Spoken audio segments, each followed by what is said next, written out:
نه موږ دې راغلي او موږ ځان مړ تم تیار کړی قرباني تم تیار کړی دی موږ هر څه ته تیار یو مالي جاني ناظرین اکرام په دې ټایم پیر محمد اسلام صاحب ما سره موجود دي د درګۍ څخه سره د دوی تعلق دی راځي د دوی سره خبرې اترې کوو موجوده جلسه په حواله سره سر سمل غواړئ روان جي زه نن به انتهایی شکریه ادا کوم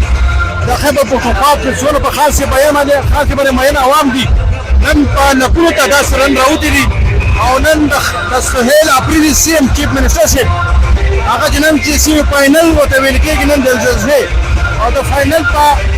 د پاره چې کوم اعلان وکړي موږ ټول عوام راغلي او ان شاء الله که خیر سهیل اپریل سیم صاحب ان شاء الله موږ هغه د اواز او دا خو فائنل کار به موږ د دې په انتظار یو عوام د دې خوشاله کې راغلي چې موږ به د خاصه برهه لپاره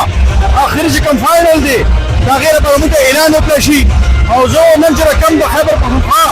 اسناد کې کومه دماکه شوې ده دا ثبوت دی چې خان صاحب او خبر پښتونخوا عوام چې کوم دې پروګرام دي خو هغه د مرګ نه د وینې تیول نه چې کوم دې قسم یاره نشته دی نن په غره وتري د خلک قاعد لپاره او ان شاء الله که خیری چې دا عوام د عوام سمندر جی نو خان صاحب ان شاء الله که خیر رہا دا ته وای دا سیم ته لیډرشپ ته یو ډېر غټ ټارګټ هم دی عمل مست او ضروری دی سره بالکل موږ به دې تمایو چیف منسټر صاحب زموږ سره په سیم کې دا وعده کړی دا په سیم هاوس کې دا وعده کړی دا چې موږ ان شاء الله که خیر فائنل کال ورکو نن عوام تر غیر عوام د سمندر راغلي دي نن د خان صاحب لپاره د فائنل اخري راوند چې کوم دی نن موږ یو تمنو چې هغه نن اعلان وکړي هغه هر څه کمیاش پسې کې په ورځ پسې چې کله ان شاء الله موږ اسلام آباد ته تک د بار تیار عوام ته یو نارو پکار د سیم طرف ان شاء الله ډیر مننه څه قسمه ایکسپیکټیشن لري چې څنګه لا عمل پکار دی ویل جی زه خو ما چې څنګه په 2013 کې عمران خان د نان مار لپاره ورنه لپاره اعلان کړو چې هو هغه چاندي کردار سیم سے وجہ کی او په 13 اگست باندې یو وی کېږي د لپاره اعلان کی اسلام آباد نان مار لپاره دې چوکم کې دي شي دې چوکم لپاره ان شاء الله موجود دغه هم دغه ایسلا که په 13 اگست باندې څنګه په 2013 کې کړو چې دا شامل په اعلان کی موږ ته په بھرپور طریقې سره د ملکن تاثیر درګه خلک باور بھرپور طریقې سره ډېر خوب خو نه سر په کارګونان کې ولې چې تیر شوی لمحه چې وا هغه ډیره دردناک وا مونږه عوامو چې کوم دي تحریک انصاف چې کوم دي خوب ختم کړي دي مونږ جیلونه لیدلې مونږ وینځ وکړي دي مونږ شهیدان کړي ان شاء الله که خیر زموږ هیڅ خوب نشته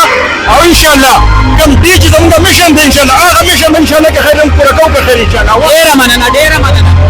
حاجی السلام علیکم نارو علی